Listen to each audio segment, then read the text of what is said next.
Welcome to the Global Tech Leaders Podcast, where we help business leaders and individual contributors with actionable insights to hit their number and figure out the nuances of truly operating a business globally today, squeezing the essence of the lessons learned from the planet's top tech leaders.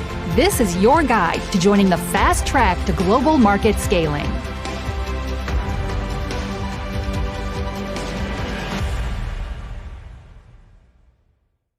Welcome, I'm Ross Lauder, your host from Single Focus Talent. Today we are joined by Ryan Schertzer. Ryan comes to us from Ohio. Ryan had worked in Quest in Cork a number of years ago in his career, allowing him to have that fully fledged Irish EMEA experience and kind of be that fish out of the water and grow a European sales team. So I really wanted Ryan to share with us today that experience and how he adjusted to that, what impact it had on him both personally as well as professionally in his career. So welcome to today's call, Ryan. Thanks, Ross. I really appreciate you having me here, and this is a topic that I'm really excited to talk about. There's probably not a week that goes by that my family and I don't reminisce and talk about our time in Ireland. So I'm happy to be here and happy to share. That's fantastic. Much appreciated, Ryan. I think you've got a lot to bring to the table by way of that experience. So we're going to dive into that in a little bit. For those folks who are probably in North America thinking about expanding their software business to Europe, and really think that, putting an expat in place would make sense for them. But before we get to that, maybe let's just talk a little bit around yourself. Walk us through your career, what brought you to software, but really sales. And I know it's a topic you're very passionate about. You've spent a lot of time training, teaching, and coaching. So maybe just walk us through your career to date, if you would. Yeah, I'd be happy to, and I'm constantly reminded that I'm not as young as I used to be. So this story takes longer than it used to, but I'll try to be as brief as I can. I actually got my degree in marketing, and I started my career with the technology and marketing.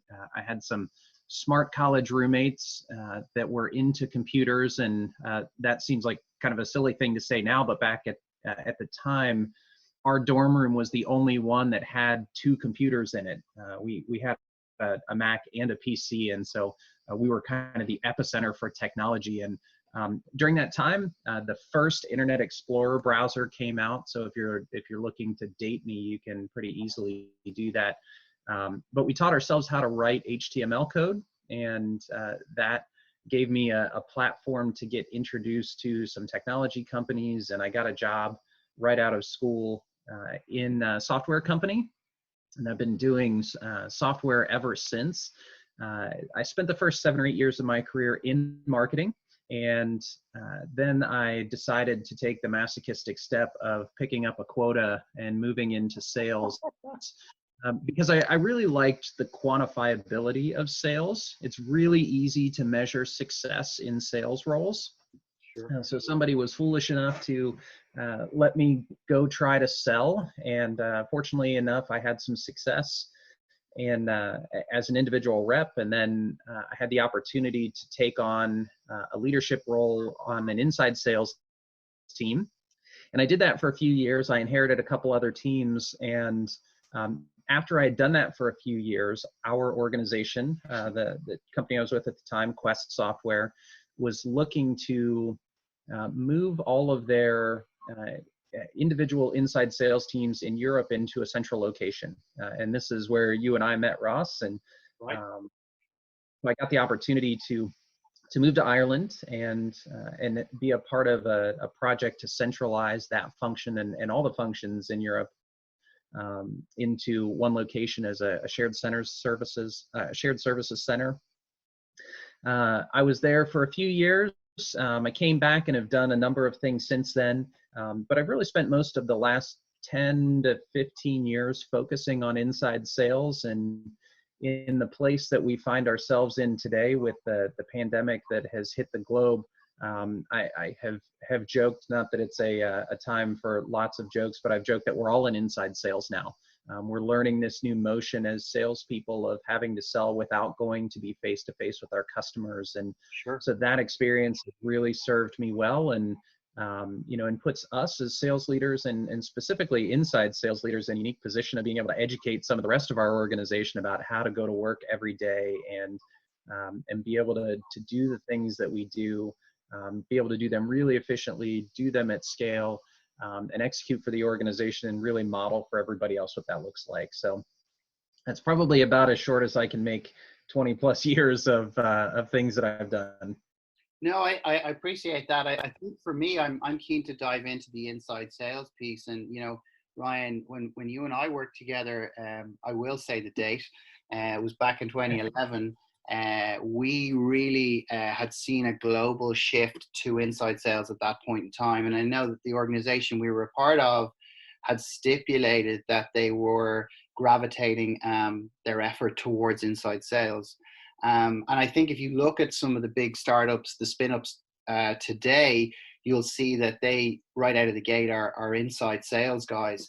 And I suppose for you, have you seen any challenges that, you feel you can't do over the phone or with an effective web demo? Or do you feel the market is such that software today is lending itself to that inside sell more? Or maybe you could just take us through those two differences and where you think field may be appropriate and what that reason would be. Sure. There's a lot to that, and I think the answer to that question would have been very different 2 or 3 months ago. I feel there's always been a bit of an us and them mentality when it comes to inside sales and field sales. And if there's a silver lining to the way things have changed in the last couple months, is that hopefully everybody starts to see this as us and us. Okay. I've never seen inside sales, though many people have seen it this way, but I've never seen inside sales as the junior salespeople in an organization. Inside salespeople are professional salespeople that sell products and carry a quota just like everybody else. And I think what organizations are learning in spades through this coronavirus pandemic is that we can execute as an organization without going to see people. That doesn't mean that there's no value in that. I've been a rep where I've gone to see people, and I understand the value of sitting face to face with somebody and just getting to know them, developing a rapport and a relationship that's more difficult to do over the phone. But the dynamic that has changed is that we all join Zoom meetings for everything now. Inside sales isn't just phone calls, but we are seeing people face to face every day. I've been on more video calls in the last 2 months than I probably have been in 10 years. Sure. As a lot of times those were conference calls and people just didn't even turn on their video. And as small of a change as that may seem, I think what companies are going to see is that they were able to execute and probably execute, hopefully at a high level during this time in a quarter, and they're really going to start to rethink how they deploy resources. So there was a shift already in place where companies were realizing that they could deploy resources on the inside and be able to execute previous to the last couple of months. But I think you're just going to see that continue as more and more people work from home, whether or not companies want to do it or not. They just may not let you come and visit. Their workforce is going to be much more distributed. So going and seeing someone isn't going to look like going to an office. I think every organization is really going to have to rethink how they do this. And especially for those of us that sell to technology folks, it's just going to be different than it was before. And so we have a unique opportunity to help lead our organizations in that way. Yeah, I would fully agree with that. I think the world has shifted and different countries have reacted different ways to this pandemic. But I think moreover, there's definitely a fear factor there now in society. And I think that we will be forever changed. We've spoken on previous shows about this as well, that we are now forever changed as a result of this pandemic. And it's often forced the technology issue. And I think what you're seeing with certain organizations that I work with, their software could in fact be adopted more readily because it's made them improve their internal processes and remove non-valued activities, manual activities, activities that maybe more kind of people orientated, etc., when they don't need to be. And I think it's a catalyst almost for digital transformation across organizations to become more productive. So there's definitely going to be some pain in this for some elements of society. There's no doubt about that. And we're seeing that play out certainly in retail, etc. But then again, the other side of that is that online is doing very, very well too. So I think this is it's a massive disrupting factor that maybe hits the human race every 100 years. But I think that this is the first time that it's an accelerator to technology in the way that it has been so far. So yeah, certainly a fascinating one, and I know there'll be books and PhDs done on it for sure. So I suppose let's dive right in, Ryan, to your Ireland experience. So it's very common that US multinationals would set up their EMEA operations in Ireland as a headquarters. What Quest did was a little bit different in that they had regional hubs, and they had offices in various countries, and they were centralizing those offices into Ireland. And there's various tax efficiencies for doing that. There's concentration of languages in Ireland, etc. There's a number of reasons that you might do that. But as a company, they followed the road that Microsoft, Google, HubSpot, Salesforce, Oracle have all done from an Irish perspective. I'm just curious, we met each other in 2011, Ryan. You landed in Ireland. What did that look like? And I suppose maybe let's back up a small bit too. What made you decide you wanted to do that? What was the driving force to say, hey, I'm going to do that. Let me raise my hand for that opportunity. And then when you landed here, maybe tell us a bit more about the experience, if you would. Yeah, well, it was a grand coming together of a number of things. In the summer of 2010, I guess it was, my wife and I had been fortunate enough to travel a bit, and we were in Europe, and while we were over there, my wife said to me, "What do you think it would take for Quest to send you over here for a time?" And at the time, I was, as I mentioned, I was a sales manager leading an inside sales team, a couple inside sales teams, and I said, well, realistically, I would probably either have to go back into marketing and take an individual contributor role, because we had some people that had done that, where that was a role that you could kind of do from anywhere, and it didn't really matter. And we had some people move internationally doing jobs like that. Okay. Or I said I would probably have to go. I would have to go be a rep and see if somebody would let me fill a European sales role as an individual contributor. I said, but I think that's pretty unlikely because I don't know the accounts, I don't know the market, I don't know any of that stuff. I said, so realistically, there's almost zero chance. And we got back from that trip, and within a few weeks, our senior vice president of worldwide sales was in our office, and he was sharing some of the long-term plans of the organization, one of which was they were planning to centralize their European sales center. And at the time, they were still looking at a couple different places. They were looking in Poland, they were looking in Ireland, at a couple different locations, and they hadn't decided yet. And I walked up to him and I said, I don't know if you're considering having anybody from the US be a part of that, but if there was any opportunity, I'd love to talk about it. And he said, oh, really? That's great. And that was in probably June or July. And I didn't hear anything else about it until December. Right. We were already interested in doing something, even though we didn't know where or what at the time.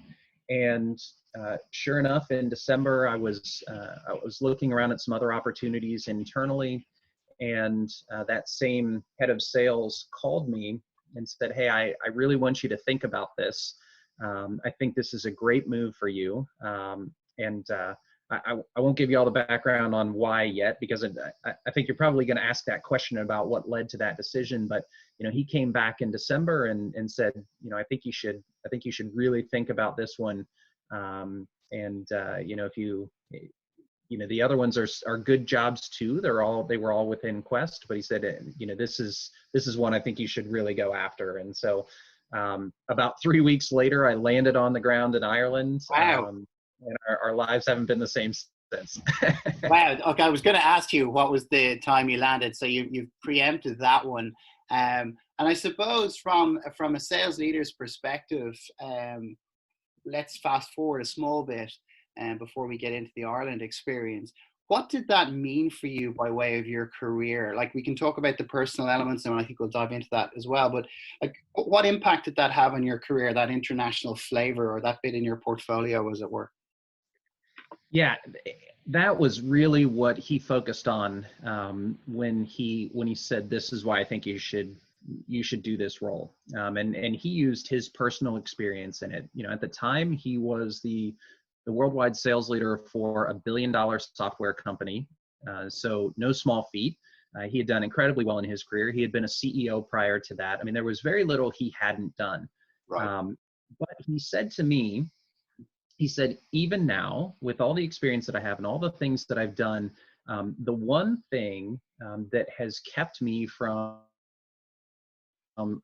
some roles throughout my career is I don't have international experience. And he said, I've managed international teams, but I've always done it from the US. And that is not the same thing as living overseas. And as he put it, getting your international merit badge. He said, you know, when you move and you live there and you're immersed in the culture and you understand that market, it's entirely different than having responsibility for it from several thousand miles away. And he said, all of these other jobs that are here, they're great, but none of them are going to be transformational to your career in the way that moving overseas and getting this experience will be. If the goal is to broaden your horizons and put something on your resume that's really difficult to get otherwise, because it's not very often that you're going to get an opportunity like this without having had the experience already. You know, it's almost like in any other scenario, you'd have to move there yourself, look for a job, and then get it. Not very many people are going to move you over there for the first time. And he was dead right. I've had so many inquiries over the years. I got more companies that came to me while I was in Ireland, looking to hire me to come to their organization than I have at maybe any time in my career, because, you know, to your point, there are so many American multinationals that want an American with international experience to run, so that they understand both sides. They both understand the local culture and they understand how American organizations run and operate and execute. So, you know, that was really what he shared with me. He said, any of these other jobs you could get at any time, but this one is unique and it's special, and especially getting it for the first time is hard to do, but after you do it, it opens up the world to you. That makes sense. He's a good sales guy, sounds like. He sold the opportunity to the person, as it were. Yeah. Which is I suppose I always find, and you and I have done Sandler sales training together, Ryan. I know you're a big fan of it too, but I guess if you're a good sales guy, you can spot another one coming. And if you follow a process, like, I'm easy, I'm putty in your hands to sell to if you do it right. I'm a difficult guy if you don't do it right. But yeah, I can be sold to, put it that way. And I suppose, tell me about that 3-week process when you landed. I mean, what was the visa process like? These were the days before we had TransferWise and all these kind of companies. I know you shared a story about banking was a challenge. You had to use some workaround through PayPal to pay your deposit and your rent for that first couple of months, I guess. Maybe talk us through some of those kind of bureaucratic frustrations, as it were. It was, you know, the first few weeks really were pretty simple. I mean, getting on a plane and heading over at the beginning was as easy as me already having my passport and getting on the plane to go. That began a process of us preparing our family to move, which I came over for the first time in early January. I think January 2nd, maybe I landed. And my family then didn't join me until sometime in April. So I was back and forth. I would do, 2 weeks one place, 2 weeks the other, back and forth for a few months until my family was able to move over. There were some parts of this that organizationally, Quest did a great job of setting up for us. and making sure that we were ready to go. They were very much in our corner and thinking in our best interest, and had a department with a few people that managed these kinds of assignments. So to be clear, mine was specifically an assignment and not a relocation. We left for Ireland with the understanding that we would be coming back in about 2 years. At some point we discussed the options of could we extend it and all of those things, and that's again another discussion about some of the challenges around what you do with some of those things. But they did some things really well, helping us arrange our shipments and all of those things, because we had to arrange for a shipment to get there quickly by air, and then we had a much longer wait for our shipment that came by sea. They helped us with real estate agents to help us find a place to live. And then there were some things that didn't get thought through as well. We were left on our own to find automobiles. So we had to sell our cars here and then buy cars there, which when you're only going to be there for about 1.5 years is not an ideal situation when, we needed 2 cars. So to have to come out of our own pocket for 2 cars all at once, was something that we probably would have done again. And the 2 things that were probably the most challenging then were, as you said, dealing with how we got paid. Because I was on assignment, I still got paid in US dollars, and then we had to transfer that money. And there was, if you did it quickly, it was going to cost you a lot of money. And if you didn't want to cost it a lot of money, it was going to be done slowly. So there was almost no good way to move money around. For us at the time, the best way to do it was we had to transfer money from our US bank account to a US PayPal account, transfer it from a US PayPal account to an international PayPal account, and then from our international PayPal account to our Irish bank account. And that process took a few days. Right. And there were fees that were involved. And so again, this is going back nearly 10 years at this point. And there are probably better ways to do it. But if you were going to do a bank wire, that was going to be $100 or $150 every time we did it. So there were some things that were really a challenge there. And then dealing with taxes was just a huge hassle.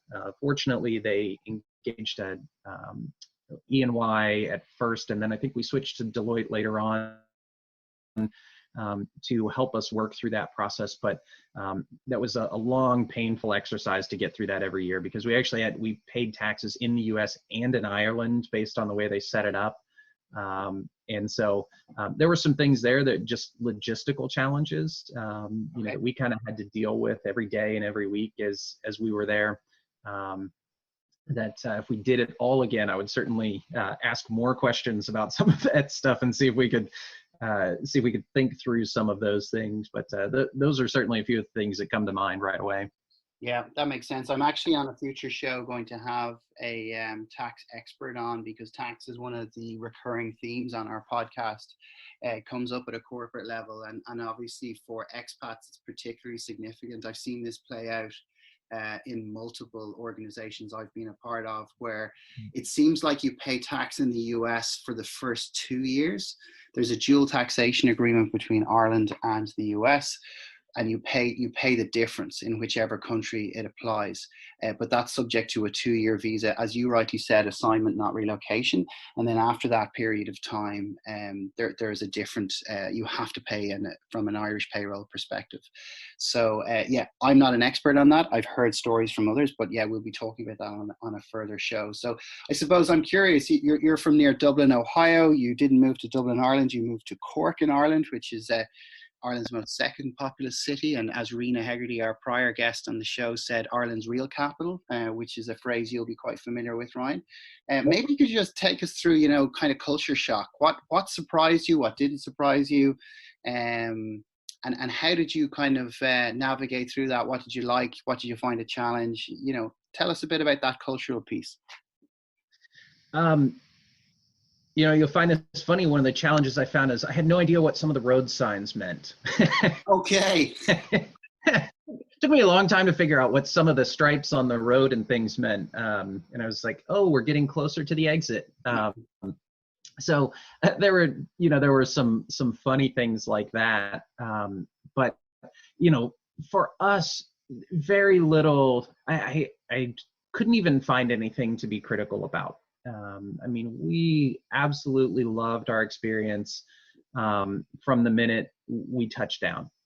If there were challenges for us, it had a lot more to do with the life that we kind of left than the life that we came to.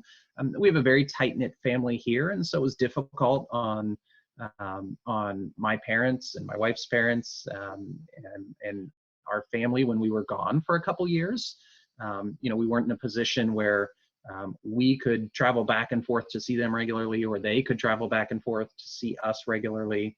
This was before everybody was really accustomed to Zoom and Skype calls and things like that. So, we had to develop some new habits to interact with our family. That was probably the biggest challenge for us, with what was behind us instead of what was before us. But once we got there, we were just so delighted to to see how community-centric the areas were in Ireland. It was a very tight-knit group of people, and even so, we never felt like outsiders. We were certainly, I think, kind of a curiosity at times, but the local groups that we got plugged into you'll probably remember our kids were very involved in gymnastics. Right. And that community of people really embraced us. My older son played basketball, and that community embraced us. And we were involved in our church, and certainly at work. We felt like parts of those families. And there's such local pride in the various areas, and it all just felt very just very friendly to us. And so it was really easy for us to get into that. And in many ways, we miss that today. We probably feel more like outsiders on our street today than we did in our neighborhood in Ireland. So, we very much enjoyed that. No, that's great feedback. I like hearing that. And obviously I'm a big fan of my own country and kind of selling it internationally as a platform. But when somebody else says it back to me, I think it's much more valid because they've had that kind of genuine experience themselves. I think we're quite a parochial society. And in some ways in rural settings, everyone knows each other's business, but you know what, that's not the worst thing in the world sometimes. That folks look out for each other. And I think what was kind of unique as well about the experience, because I was a bit of a fish out of water too in that environment. I was a guy from Dublin, I'd moved to Cork. And then you've also got this melting pot of other European cultures. So we had Italians, we had French, German, Turkish, and a whole host of other nationalities kind of in this one location, all selling kind of software. Do you think that from a cultural standpoint, with all that in mind, that there were differences in the way in which each of those different regions sold? And I know you were largely focused on the UK, and my software group had kind of a more of EMEA focus. But I'm curious to think, to hear what your kind of feedback was. Was there even a difference between the way it was sold in the UK and even the smaller market in Ireland, and then, some of those other European cultures as well with some of the other sales leaders in that group we were part of? Ryan, maybe take us through what your kind of takeaways were there. Oh, they were all very different. That melting pot of people was one of my favorite aspects of being there. And I don't know if you'll remember this dinner, but you were there. It was a dinner that was that our manager Catherine Kelly hosted for all of us. And at some point in the evening, we sat around and people were talking about their family roots and backgrounds. And a friend of ours, Fabien Lolicar, I remember him saying that his family moved to a certain place in France in 1100 and something. Yeah. And telling us this whole background, and we sat around and our German counterparts, she talked about how their all of her grandparents had been killed in the war, and entire generations of people wiped out. And we kind of went from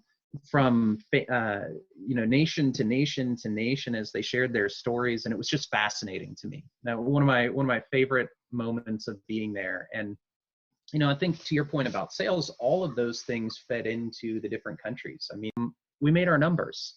The teams delivered because they understood their business. Region to region, they were quite a bit different. Some places were very partner centric, and you were going to do very little without partners involved. Some places were very nationalistic in that you needed to do business in language. If you're going to sell into France, or you're going to sell into Germany, or you're going to sell into Italy, you need to do that in French and German and Italian. If you're going to sell into the Nordics, it certainly helps, but you can do it in English. Right. So they each have some of those nuances that range anywhere from good to do to absolutely necessary to do. And one of the things I can't emphasize enough for those people that are thinking about moving from the U.S. to go overseas is that you may be going to take organizational knowledge and institutional knowledge about what you do and how you do it, but that is very much to be a guideline and not a rule. You cannot simply expect to move to EMEA and replicate what you've done in the US. That's a recipe for disaster. You need to go as an enabler and as somebody who has knowledge and background about the solutions that you sell, about some parts of the model that you're in, but you can't just simply say we're going to do it the same way in EMEA that we've done it in the US. If you do that, if that's your plan, stop now. You will fail.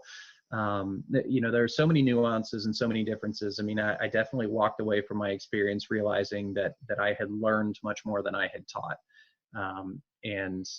I think you have to go over as somebody who can help facilitate and educate and enable. But replicate should not be one of the words in your vocabulary. So that's a really interesting point that you make there, and I'd like to dive into that a little bit more. We've talked about this on prior shows as well, that there are different, there are different nuances with EMEA, and you've touched on some of them there as well. And I certainly appreciate the feedback and the sentiment. The numbers got done. It was just done in a roundabout different sort, not a roundabout sort of way, but a different approach. I mean, we have different languages, as you touched on, we have different currencies. We're all working for a US multinational, i.e. we're reporting in dollars, so you've got to be cognizant of that. You've got different marketing layers in those respective languages as well. And unfortunately, sometimes that can lead to additional cost to the business. And when you're trying to sell that message back to headquarters, maybe could you share with us some of your experiences around that and how you went about that selling back into the US, that things are a bit different in EMEA? Well, fortunately for me in the Quest experience, those decisions were already made. At that time, I was one of the last pieces of the process.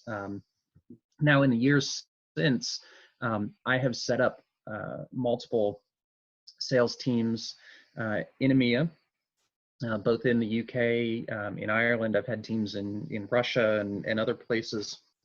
So I've been through this process since then. So I wasn't a part of the discussions the first time I did it, but certainly in the years since, as we've gone through. And there are a number of considerations. The biggest thing is helping to educate people about where you think you should do it. The tax benefits for Ireland are tremendous. Depending on what you're looking to set up and the types of capabilities that you need, there's a tremendous infrastructure of people. The IDA does a wonderful job of supporting organizations that are looking to come and helping to educate them and help them find a place to go, network with other people. I think when I talk to people, when I talk to organizations about setting this up, certainly for me, one of the main selling points is I have a personal network of people that I can leverage in country now. So if we're going to go to Ireland, that's a big selling point for me, but also just the cost of employment of people. If you're going to hire somebody in France, or you're going to hire somebody in London, you need to expect to pay substantially more for that same person than you would in Ireland. And that doesn't mean that you shouldn't pay your people in Ireland, but for the same euro you spend on somebody in Ireland, the cost of employment is going to be significantly higher in some of those other places, just in what you have to pay and in additional costs. That's a layered cost. Yeah, just to explain for our listeners, that's a layered cost. The salaries are somewhat comparable across the region, depending on the country. Certainly in Western Europe, it's that additional layered cost. If you're looking at paying rent in central London, you're looking at paying additional corporation tax in the UK, and then you have additional overheads. That's where your additional cost base comes in, if that makes more sense. From an EMEA perspective, would you maybe just share with me what were those kind of what I would call like cusp or tipping point factors? So you've mentioned that since you've done your Quest assignment that you had set up other multiple teams. Like for you and your more recent experience, Ryan, where were the kind of inflection points in the business that said we need to think about Europe? Why was it now that this then became a discussion point to go into Europe? Well, in my experience, in the experiences that I've had, I don't know that that I can give you the best answer on that specific part of it, because the businesses that I was a part of were already in Europe in some way, and where I was involved is, do we invest more heavily in Europe through the inside sales motion? So we were kind of beyond, do we go to Europe? And we were at, how do we scale out in Europe? Because normally what happens is you hire a person you have your first person in Europe, and he's the sales guy, and he's kind of the marketing guy, and he'll do translations if he needs to, and he's the technical guy, and he's on an island doing all of his own things. That happens pretty early, and if it were my company, I wouldn't be hiring an American to go and do that. There are lots of those guys who love that challenge of being a lone wolf who is going to go out and start to build EMEA on his own. Where my part of it and my experiences really come in is once you've figured out that the organization is big enough and there's a real market there that you can sell into, and you need to cover a lot more ground, then you can bring in lower cost resources, build a sales team, and cover a lot more ground through inside sales.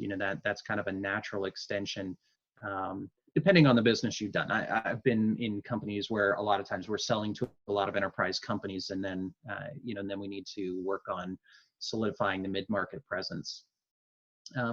For me, one of the key factors is leadership.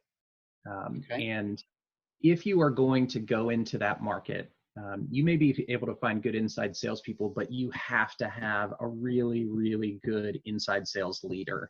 And for me, I know some of those people. I've worked with many of those people over the years now. And for me to be able to go in and say, there are plenty of people there. All the infrastructure is there. The costs and everything else are right. If we can nail down one of these people that we know is a good leader, I need to know that I can trust that person and have somebody that's excellent that can do this. And specifically in Cork, there's a huge infrastructure of companies that have done this and have massive inside sales teams, and really fortunate there are a lot of leadership there. And so being able to get someone that you can really trust to help you build this out, because they're going to be a builder. They're not just going to be a day-to-day tactical manager. They have to know how to kind of strategically build that out. And for me, that's one of the main selling points, is to say, I know I can get somebody that can lead this. And then once we get the right leader, everything else will fall into place. Yeah, no, I think you've touched on some interesting ones there, and they seem to be very much recurring themes on these podcasts that we have. The IDA you mentioned as well, talk about the three T's. So tax is one, uh, talk about talent, and then track record as well. So I think the latter two are probably key. And, you know, people say that our corporation tax rate is 12.5. We actually collect more corporation tax per head of capital than any other country in Europe. So, it's actually quite counterintuitive. Secondly, in terms of the track record, it becomes a matter of the talent pool feeding into that, whereby if you know others are here, then talent is kind of more readily available. Did that kind of surprise you, or was that something that you found was relatively straightforward, the talent piece, you know, and how did you go about interviewing? Was the process any different from an EMEA perspective when you were recruiting here locally? You know, what's funny to me, uh, this is how naive I was when I first started, which gets to the heart of you can't just replicate. Right. So when I started interviewing for the teams at Quest, I was just flabbergasted to see all of these people that had career breaks, or they had gap years, and they had all this time where they just seemingly didn't do anything. And at the beginning, quite honestly, I just kind of discarded those, and I moved them to the bottom. I mean, we had so many CVs that we were looking at. I just moved on from them. And I didn't consider them because I thought, well, these are people that aren't committed to what they're doing, and they're taking time off to travel and learn to speak another language and work as a jet ski instructor, you know, in between serious career things. You know, and how naive I was to find that was much more than the norm than it was the exception. And, you know, so there were some things like that for me that I just had to learn. And I came to appreciate those much more, that, you know, people were investing in themselves, and, you know, their outlook on things and their balance to the way that they looked at their life was, which was much different than what I had become accustomed to. So you know, the talent was certainly there. And what I've found in the years since is that, a lot of times now, I don't even necessarily have to do a lot of convincing to people about this. Okay. All of the companies that I have, you know, any of the companies that I've talked to about this in recent years, most of them are already familiar with Ireland. They're familiar in a lot of times with Cork. The A couple companies ago, I set up a team in Cork, and actually, you'll find this funny. So our manager, Catherine Kelly, she had spent a long time, as you know, at EMC. The executive team that I was working for had come from EMC, albeit in the US. Some of them had spent a little bit of time in Europe, and they knew Catherine really well. And so it was very easy for me to say, hey, look, this is the place to do it. These are the types of people that we can get. And it was a no-brainer to them. The company I'm with now already had an office in Cork when I started here. They're a $150 million sales company. It's not like they were a massive company, but their finance team, you know, they had a back office finance team that they had already set up an office down on one of the quays in Cork.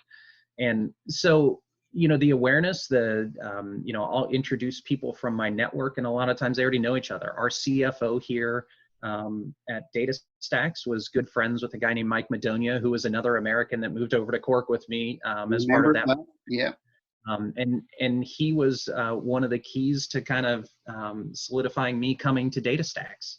So it's, you know, it's really funny how small the world is anymore.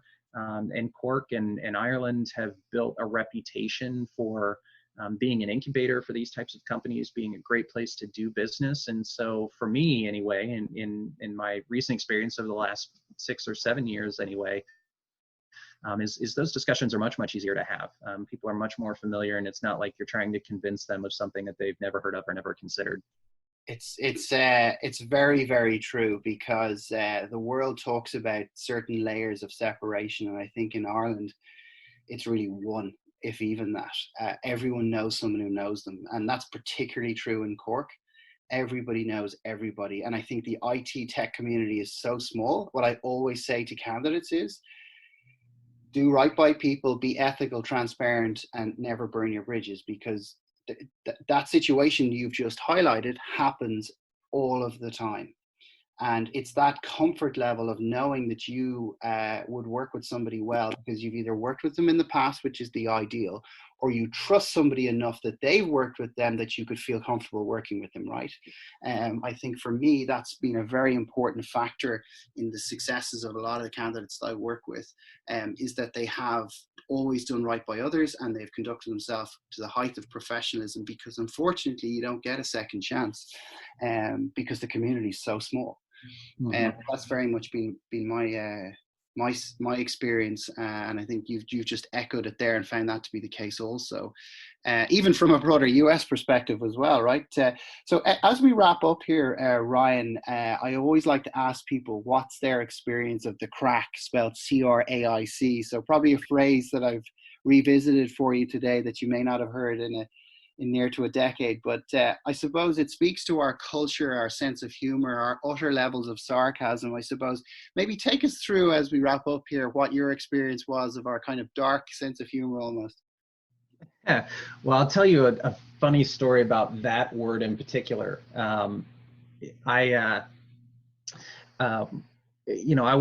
would come into the office and people would say, "What's the crack?" And I had heard it enough that I understood what they were asking me, and I was blending in, and I was starting to, I was starting to understand some of the colloquial things that people would say to me, and so one morning, after I had experienced this for a while, I got into the office and I just got on Instant Messenger to ask somebody something, and I typed out, "What's the crack?"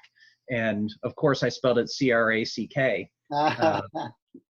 And I just heard howls of laughter from the other side of the office, because I had, clearly I didn't know what I was talking about. I had gotten the context right, but I had no idea that it was not spelled CRACK. Yeah, it's just the Irish spelling of an old word. But did you find yourself kind of bemused a bit with some of our I suppose our heightened levels of sarcasm? Was that a challenge for you at all? Whether for good or for bad, sarcasm is a bit of a second language for me as well. I'm sometimes reminded that it's one of the lower forms of humor, but I can't seem to help myself. But we had such a good time with people, and I mean, as you know, in the times that we spent together, just as a team. I mean, even with work, with colleagues and at work functions, we had such a good time, and people from all over that we just. We love the way that people interact and the way that they think about things and the way that they joke about things. And I tend to have a bit of a drier sense of humor myself, so it really worked well for me. I think if you're somebody who doesn't appreciate subtlety and nuance, you may miss some of it. But I absolutely loved it. And like I said, for our family, there isn't a week that goes by that we don't talk about our time there. And if we weren't in a different age and stage now with our kids and where they are in their lives, it wouldn't be crazy to think we could end up back there at some time. So always be dear to our hearts.